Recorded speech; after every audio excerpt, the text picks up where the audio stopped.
Muy bien, vamos a hacer el estudio de Parashá Ekev 5781. La Parashá, el sector de Torah comienza con una palabra que es Ekev, y Ekev se traduce como sí, por lo tanto, o como consecuencia de algo. En hebreo, la palabra Ekev significa talón, y es la raíz de la palabra de Jacob. Jacob y Ekev están totalmente emparentados. Recordamos la historia de Jacob, que es nombrado así porque cuando nace aferrándose al talón de Sab, de su hermano. La vida de estos mellizos termina siendo un signo, un concepto que habla del Yetzer Hara, del impulso del mal por parte de Sab, y del Yetzer Tov, el impulso del bien por parte de Jacob. Eso lo estudiamos en la parashá respectiva, pero básicamente son los grandes conceptos, que después es como va a quedar dividida, de acuerdo a la literatura de la Torá y la interpretación rabínica, la humanidad en dos grandes grupos, Israel y los Goim o las naciones. Bueno, ¿qué es lo que plantea esta parashá? Algo que tiene que ver con nuestra vida diaria, con nuestra existencia, en esta generación, en todas las generaciones. Si sigues el talón como Jacob, entonces voy a darte todas las bendiciones que se te ocurran. En el caso de la tierra prometida al pueblo de Israel, va a producir la tierra, va a producir el ganado, van a haber lluvias, no van a haber enemigos. Si no cumplieres porque te vuelves a la idolatría, no vas a tener las enfermedades de Egipto, etcétera, etcétera, etcétera. Si no cumplieres, entonces vas a ser castigado por Dios de una manera o de otra manera. También nos va a decir esta parashá, después lo voy a abrir todo, también nos va a decir esta parashá que después de que hayamos comido, que agradezcamos a Dios por el alimento, y una vez que estemos saciados y satisfechos, o sea, bien gorditos, pipones, nos acordemos de agradecer a Dios por el alimento que recibimos, para no creer y no pensar que es el producto de nuestro esfuerzo. Yo lo hice, yo lo logré, a mí se me ocurrió, fui un genio, sino que ha sido Dios el que nos da esa bendición. Bueno, con estas dos cosas vamos a hablar un poquitito de nosotros. De este versículo de Barín de Deuteronomio 8, versículo 10, surge el Birkat Hamazon, el agradecimiento posterior a las comidas que hacemos después de comer.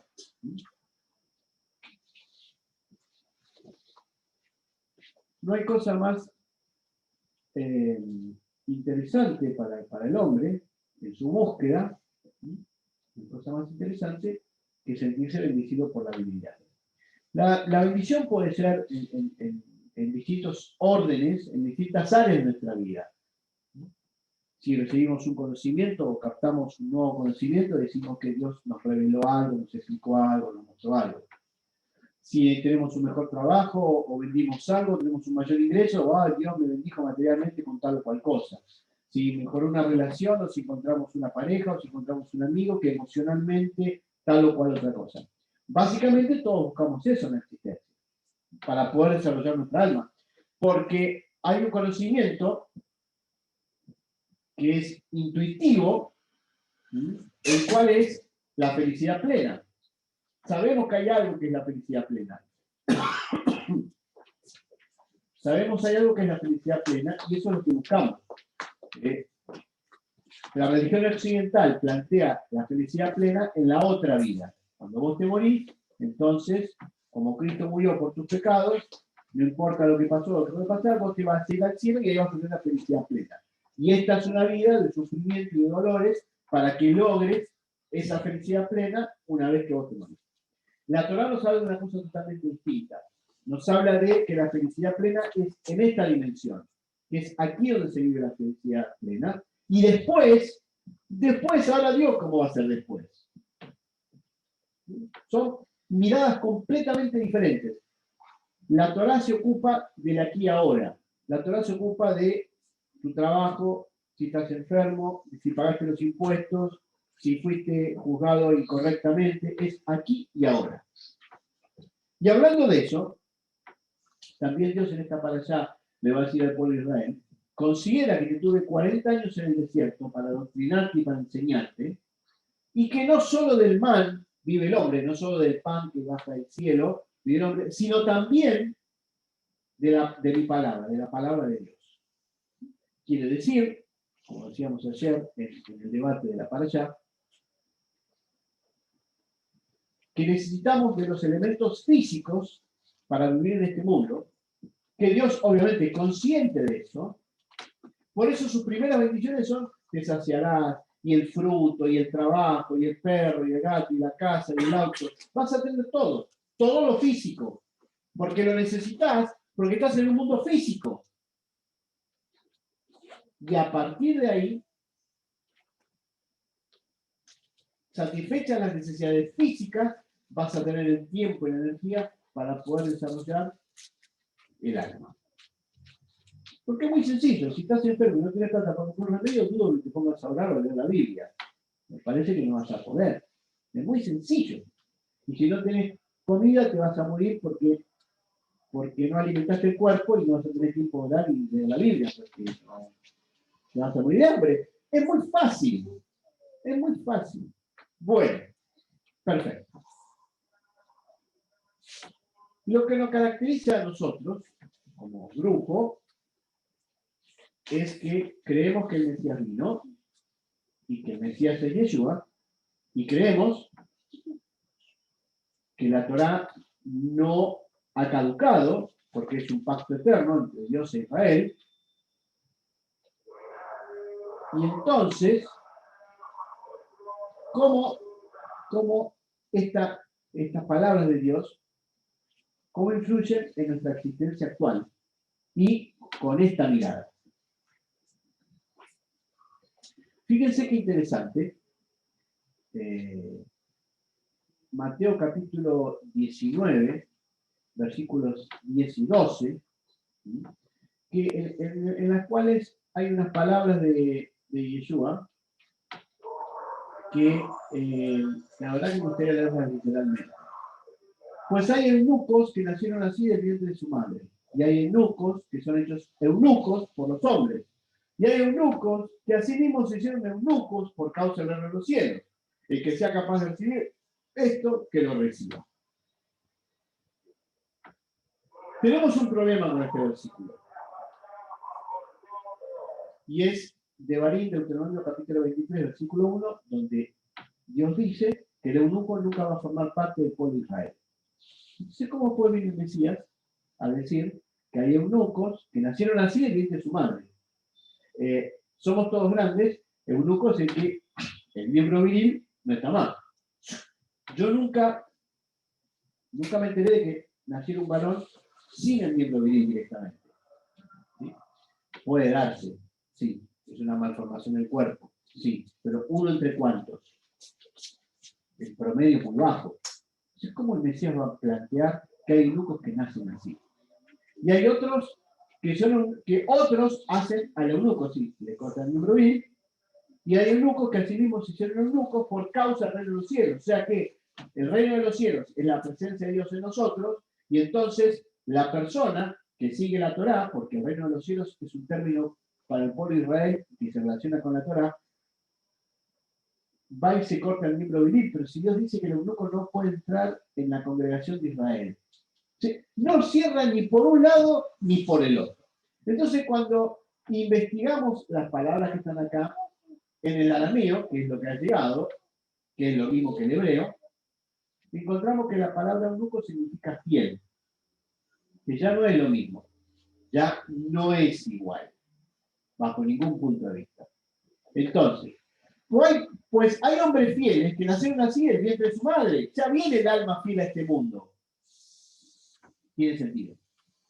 Y hay hombres fieles que son hechos fieles por otros hombres. O sea, hay gente que tiene la predisposición y otros maestros les enseñan que sean fieles. ¿Fieles a qué? Fieles a la Torá.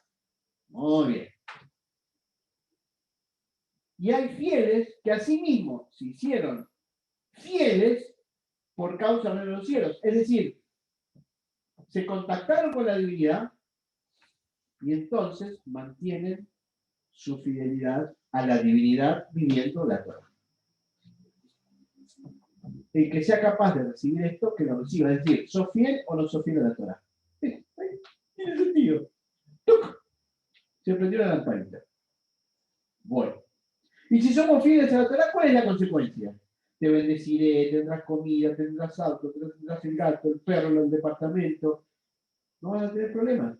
Dios te va a ir dando las cosas que necesites en el momento que necesites para poder desarrollar la espiritualidad.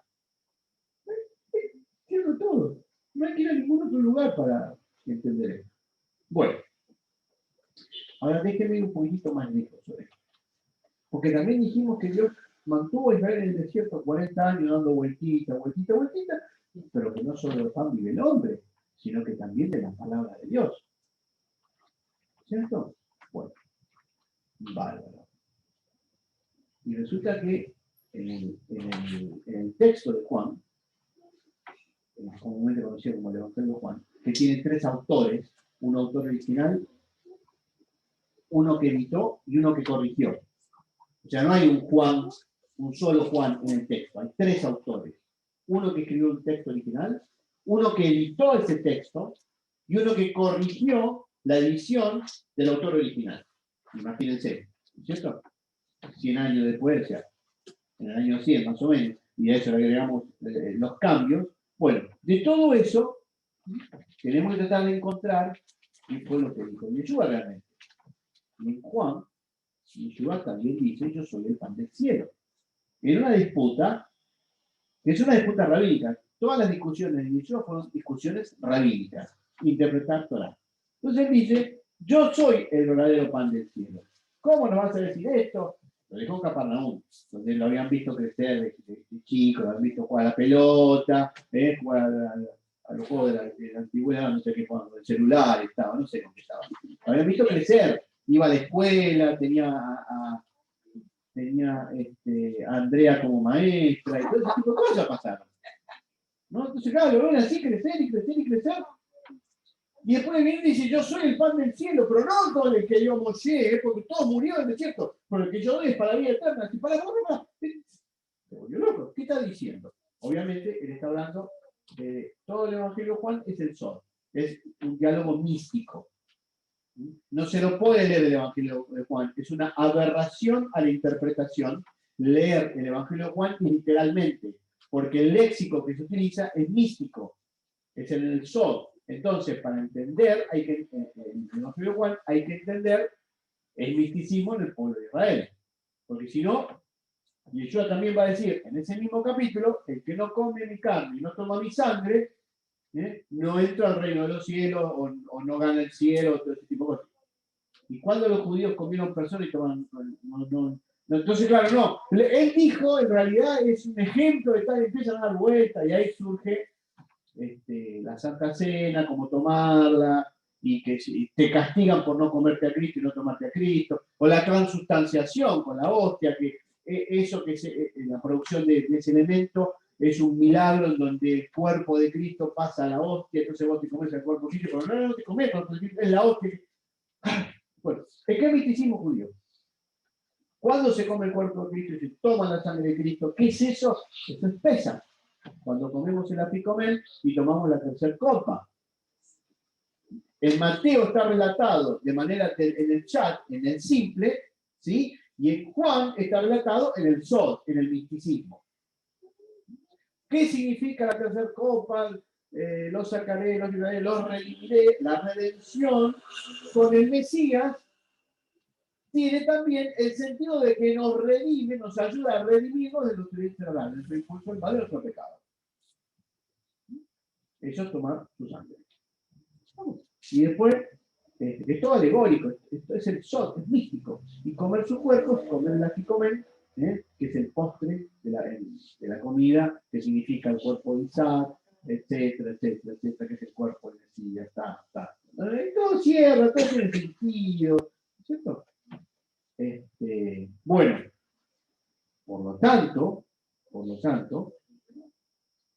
por lo tanto, no es una contraposición contra la enseñanza de Moshe, sino es una aclaración que él hace, y es muy buena la aclaración. Todos comieron maná, que fue el milagro que Dios hizo por el rey, pero toda esa generación murió en el desierto. Ahora, la enseñanza que él nos trae, que proviene de la boca de Dios, y él la reproduce, es una enseñanza que nos ayuda a vivir la Torah, y eso nos lleva a tener vida interior, nos lleva a conquistar nuestras propias debilidades. Y si conquistamos nuestras propias debilidades, entonces se va a producir las bendiciones que Dios promete en la parashá de qué. Vamos a estar saciados en todos los planos. Pero acuérdense que Israel tiene que conquistar la tierra. No es que Dios le da la tierra. Dios en el desierto les dio todo. Todo le dio. Pero cuando llegó el momento de entrar a la tierra, no, la tierra la conquistan ustedes. Es decir, Dios nos da todo, pero somos nosotros los que tenemos que hacer el esfuerzo de vivir los mandamientos para crecer espiritualmente, para que nuestra alma se desarrolle. Si lo hacemos como lo hizo Jacob, que enfrentó a Esab, y vencemos nuestro ángel de la muerte, que es el Yetzirah, el impulso del mal, entonces, talón, Jacob, entonces vamos a recibir esas chispas intuitivas de felicidad que vemos. La felicidad debe ser esto, la paz debe ser aquello. Bueno, Dios nos va llevando a ese estado interno del desarrollo del alma, que es para lo que estamos en este mundo. Disfrazado con los problemas diarios que tenemos, que aumenta el dólar, que baja el dólar, que me alcanza la plata, que no me alcanza, que el alquiler, que la casa, que el perro, que el gato, que me peleé con este y me peleé con el otro. Todo eso es un disfraz, es una película. Hay que aprender a ver con sabiduría la película para poder entender los mensajes divinos. Bueno, todo esto es para ingresar en el texto de, como estoy escribiendo un comentario sobre el libro de los Hechos, me gustaría comentarles una cosa más, colateralmente a todo esto, que es el encuentro entre un tal Felipe y un tal etíope eunuco, que tenemos el mismo problema. Este tal Felipe no es el Felipe del discípulo de Yeshua directo, sino es el de los 7 Yamashim, el de los 7 servidores de las mesas que necesitaban tener el grupo de los judíos helénicos, porque el grupo de los judíos no helénicos medio que los tenían de lado, porque los judíos helénicos tenían que ver con la culturalización helénica del pueblo judío, de ahí la revolución macabea. Y quedaron algunos helénicos por ahí con sus nombres, con su grupito, entonces eran vistos como, estos son medio paganos, ¿no? Los judíos son medio paganos, los tenemos ahí nomás. Se incorporaron a la creencia de que Yeshua es el Mesías, pero los tenían en otro lugar, se ve que se sentaban en otras mesas, los tenían medio alejados. ¿Estamos? A veces contaminados. Las personas son siempre así, en todos los grupos. Bueno, este don Felipe se fue a Samaria, lo mandaron por esto de la muerte de Esteban, hubo una persecución contra los judíos helénicos, no contra el judaísmo mesiánico o los primeros siglos de Yeshua, porque ellos estaban en el templo y eran la cabeza. Y si la cabeza no fue perseguida, quiere decir que los judíos del templo no persiguieron a los judíos que querían que, a los judíos de la secta del rabino Yeshua. Así como en la secta fariseo, en el pueblo judío la secta no es algo malo, es un grupo. En el pueblo cristiano, la secta es algo malo. ¿No? Bueno, pero estos eran todos temas de judíos, cosas judías. Perfecto. Entonces, la secta de los que creían que el rabino Yeshua era el Mesías, no fue perseguida, porque los discípulos entraban y salían del templo. Ahora, los judíos helénicos que creían que Yeshua, el rabino Yeshua era el Mesías, fueron perseguidos por la acusación que se le hizo a Esteban de que ese rabino quería destruir el templo y que quería cambiar la ley de Moshe, la Torah, etc. Bueno, Felipe se fue a Samaria y se encuentra y empieza a hablar sobre las buenas nuevas. ¿Las buenas nuevas cuáles son? Las buenas nuevas no es que murió Cristo al tercer día y que si vos crees en Él vas a ir al cielo y Él perdona tus pecados. Eso no existía en ese momento. Las buenas nuevas es el Evangelio La Besorá en hebreo es que viene el juicio. Aquí viene el Mesías, a anunciar el juicio. Y después del juicio viene la restauración de todas las cosas.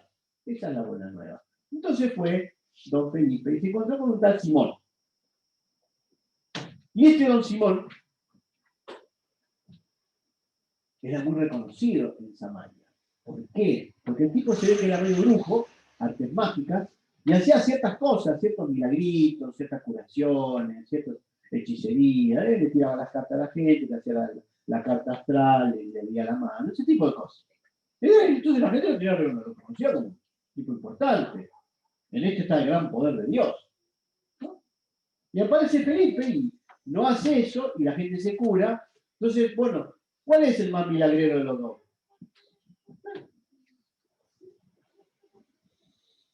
La cuestión es, ¿cómo es que este don Simón, que no vivía la Torá, tenía esa clase de poder? Bueno, eso es porque su poder venía de la intención de identidad, de la intención del bien y del mal. Pero Felipe tenía un conocimiento que lo ponía en la dimensión de Meriam, que era el tercer cielo. Esto es como con Moisés, ¿se acuerdan? Los magos de Egipto pudieron hacer hasta la segunda plaga. La tercera ya no pudieron. ¿Y cómo hicieron las dos primeras plagas si son magos? Porque tienen el poder espiritual del mundo y identidad. Quiere decir que Juan, Enrique, Periquete, la vecina de la, pobrecita, la vecina de no sé dónde, o quien fuere, que viene y te dice algo, y dice, uy, es una bruja. ¿Cómo sabe? ¿De dónde saca este poder y lo demás? Del mundo y identidad. Desarrolló su alma hasta ese mundo. Por eso hay lo que hay. ¿Sí? Pero hay algo superior a eso. Y ese algo superior es una dimensión superior, que es la dimensión de Felipe, en donde hay algo más que la intuición o la capacidad de reproducir algo, y hay una ética, una moral y un desarrollo del alma que es más importante que la intuición o que la adivinación de algo o que la curación física de algo. ¿Entienden? Perfecto. Entonces Felipe dice, no, entonces que esto está incorrecto, y él creyó a las palabras de Felipe, y entonces hizo la Tevilá, se sumergió en la Tevilá, pero no les vino el Espíritu Santo. Entonces tuvieron que venir los discípulos, Pedro y Juan, a Samaria, porque los samaritanos habían creído en la Torá. Los samaritanos no creían en la Torá, ellos tenían su Torá aparte, su desarrollo escrito aparte, y no iban a Jerusalén. Pero se estaba dando el fenómeno de que estaban reconociendo todos los principios farisaicos. Les recuerdo que hay un Mesías, es un principio de los fariseos, que la resurrección es principio de los fariseos, y hay todo eso, que hubo uno que se llamaba Yeshua, que murió y que resucitó. Estaban volviendo y iban a volver a adorar en Jerusalén, en el templo, como el resto del pueblo judío. Entonces fueron Pedro y Juan a ver qué estaba pasando, ¿sí? Y a enseñar la palabra. Bien, ¿qué fueron a enseñar Pedro y Juan a Samaria? La palabra. ¿Qué es la palabra? La Torá. Porque hasta ahí no había Nuevo Testamento, no había cristianismo. Fueron a enseñar la Torá a los samaritanos. Nada más que interpretada, como la interpretó Yeshua, de acuerdo a como él enseñó, de acuerdo a como ellos aprendieron, indicando todos los principios farisaicos de interpretación de Torá. Y en algunos aspectos, principios saduceos de ética y moral. Muy bien. Cuando pasa todo eso, don Simón quiere comprar el efecto del Espíritu Santo. El efecto del Espíritu Santo es alcanzar un nivel de revelación. No es una cosa que han dado vuelta por ahí, que Dios que se mete, que sale, que sube, que baja. ¿No? Es alcanzar un nivel de revelación. ¿Recuerdan cuando Moisés estaba en el desierto y él forma el consejo de ancianos? ¿Cómo lo conformó? Dándole su espíritu. Es lo mismo. ¿Por qué? Porque su espíritu es muy elevado y podía partirse, podía iluminar a otros espíritus. Es eso. Nada más eso. Y Felipe no lo pudo hacer. Porque no tenía tanta elevación. Pero sí Pedro y Juan. Bueno, pasado este acontecimiento, surge que el espíritu, es decir, hay una revelación de Dios a Felipe que le dice, anda para el sur, y cuando va para el sur se encuentra con el personaje el etíope eunuco. ¿Y quién era ese etíope eunuco? un etíope que viene de Etiopía, África, a adorar en Jerusalén. O sea, fue al templo. Pero está prohibido que el eunuco sea parte de Israel, y menos que adore en el templo.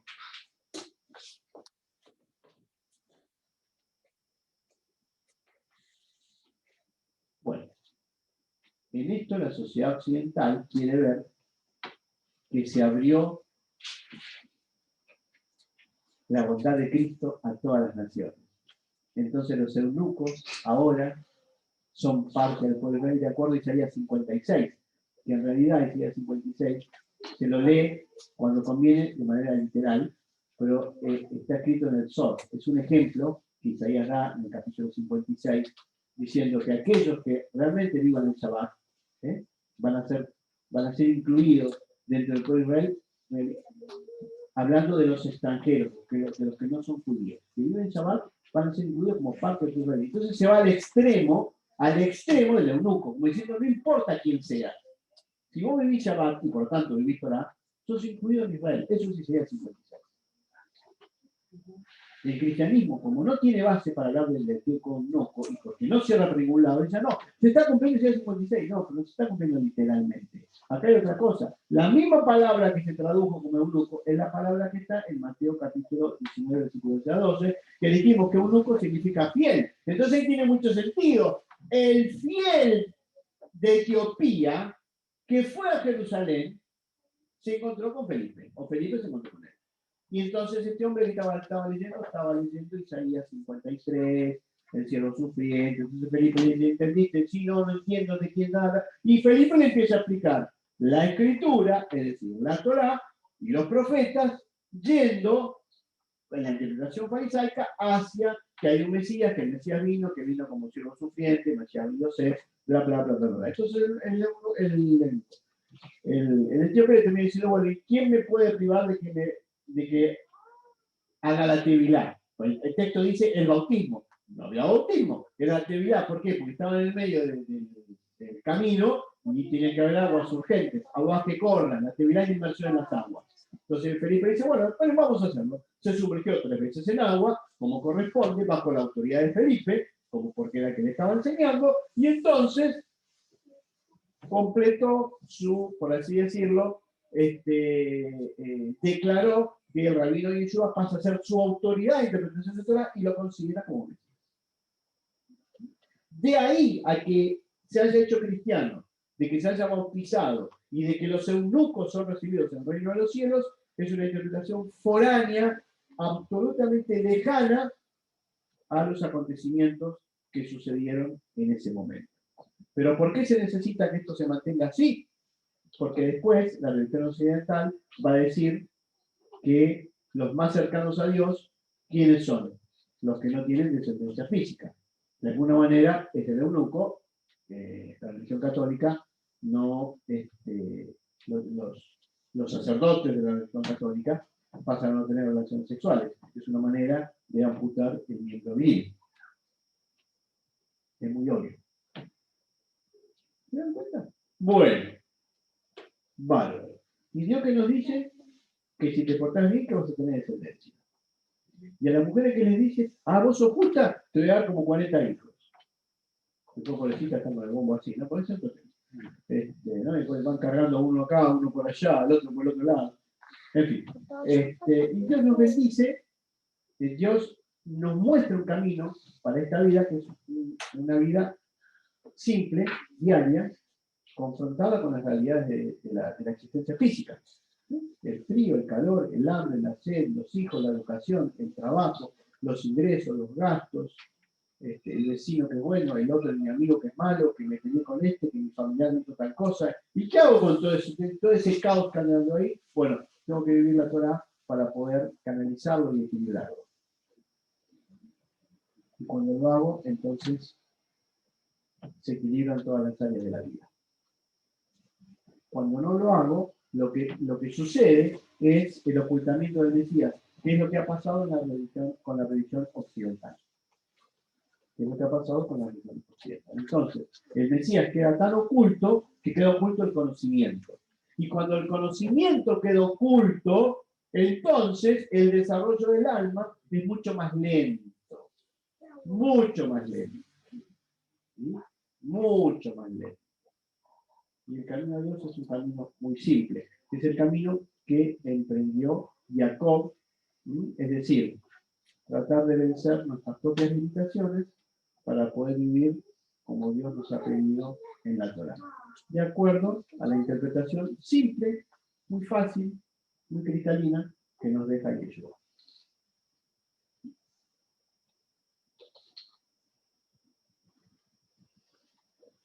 Ahora bien, un detalle. Así como les he explicado todo, supongo que lo han entendido, y está muy clarito, muy fácil. Claro, ustedes salen de acá y se lo explican a otra persona, que es de la religión occidental, y le dicen que están locos, que de dónde sacaron todo eso, que esto está todo mal, que ya vino Cristo, las cosas son hechas nuevas, que todo es nuevo, que van a salir volando cuando venga Cristo, van a ir volando, la iglesia va a ir volando y ustedes se van a quedar acá porque Dios los va a mandar al infierno. ¿Qué pasó en el medio? Entre una cosa y la otra. Bueno, es algo muy sencillo. Es algo muy sencillo. El precio que se paga por el conocimiento divino, el precio que se paga por el conocimiento divino es el desprecio del mundo. ¿Por qué? Porque la gran secta, que es el Concilio de Nicea,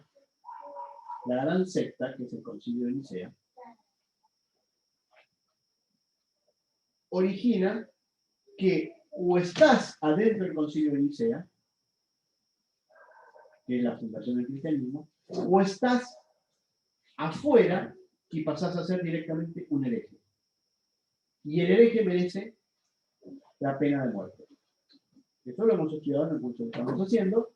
Se instaura el cristianismo bajo pena de muerte. O aceptás las razones de la creencia y la creencia estipulada del Concilio de Nicea, o pasás bajo la espada. Entonces, la consecuencia,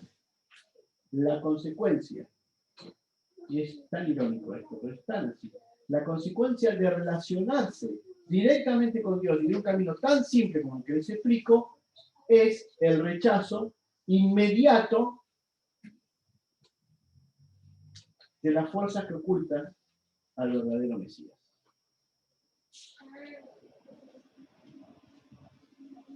Así que tenemos que ser muy fieles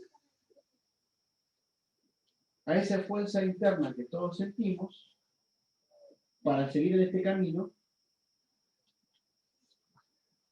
y poder vencer la ignorancia que nos rodea. Es un gran desafío. Es un gran desafío. Si pueden mirar hacia adentro, creo que van a descubrir todos que en realidad, ¿cuál es el sentido de, somos cuántos, 15, 20? ¿Cuál es el sentido de seguir, ponerle fuerza y tener una fuerza que es superior a nosotros que nos lleva? Llega un momento en que no puedes dejar el camino. No lo puedes dejar porque el camino te lleva. Porque es más fácil, vas a la iglesia que está a 3 cuadras de tu casa y no tienes que venir 2 horas de viaje para acá, te vas a la sinagoga de no sé quién y estar con los judíos, haz lo que vos quieras, pero una fuerza que te lleva, ¿no? No puedes. No podés. ¿Por qué no podés? Porque es la fuerza divina. Nosotros podemos ver que, bueno, este es el futuro y esto va a ser así cuando cada vez hay más gente que lo entiende y cada vez se enseña más y cada vez con más profundidad. Sí, está todo bien, está todo bárbaro, el futuro. Pero hoy aquí ahora, ¿cómo es? Hoy aquí ahora hay una fuerza que te lleva a adentro. Hay algo que te lleva y que te hace estar y te hace continuar. Bueno, cuando uno es fiel a la Torá, y cuando uno es fiel a la Torá, y como le enseña Yeshua, el reino de los cielos te lleva. No puedes suponerte a eso. te puedes oponer. No te puedes oponer. Y es lo que permite pasar todos los obstáculos y lograr el crecimiento. Así que bueno, esta para allá es un hermoso regalo en donde Dios nos expone que la vida en este mundo y el desarrollo de la espiritualidad van absolutamente unidos, nunca desmembrados, y uno va ayudando al otro. Así que la vida es mucho más simple de lo que nos parece, y la cercanía a la divinidad es mucho más fácil de lo que nos parece. Cuando nos sacamos todas esas ideas místicas y eso que está por ahí dando vuelta, que va a pasar así o así, y lo podemos vivir tan simple como esto, entonces el contacto con la divinidad es absolutamente directo. Y eso produce la mayor de todas las felicidades, que es la paz interior. Chaval, shalom para todos. Bueno, vamos a continuar.